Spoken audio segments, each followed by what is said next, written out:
A judge ruled Tuesday that the city of Ivins did not violate the law when it approved a developer's rezoning request without following normal city council procedure last September. Judge Keith Barnes' ruling came after a hearing on the lawsuit made by a group of Ivins residents who asked the court to throw out the rezoning because the council made an error during its vote to approve Rise Capital's The Retreat residential commercial resort.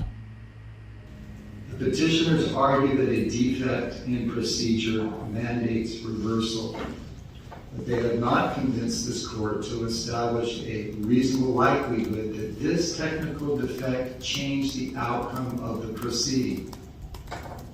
The court is persuaded that whatever technical defects may have occurred, there is simply no basis to conclude that there is a reasonable likelihood that the motion to approve the zone change would not have passed absent the procedural error.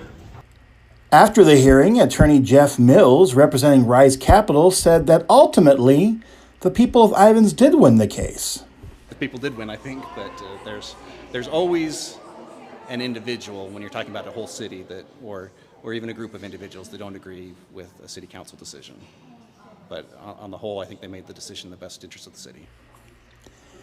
However, the attorney representing the group of Ivins residents, Justin Heidemann, said he will recommend to his clients that they appeal, noting the case's potential to set precedent as far as whether city councils must adhere to their own procedures or not.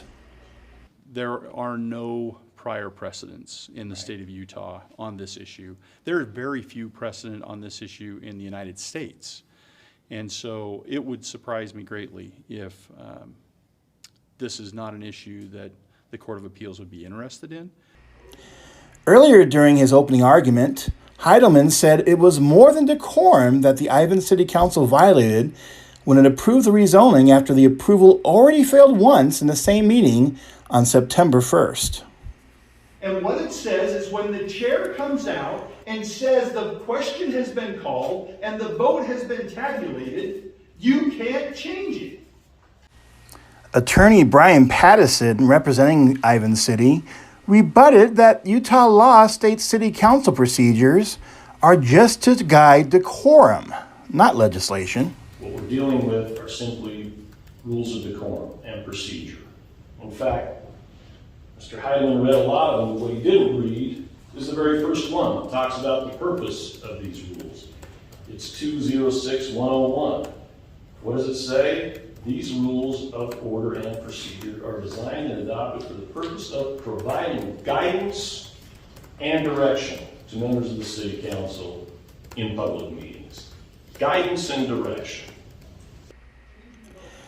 But ultimately, Judge Barnes said council members shouldn't have their decisions overruled just because they messed up a few words. They people who are voted in as members of the council, and sometimes their verbiage is going to be a little bit different. This is Chris Reed reporting for St. George News, your #1 source for local news.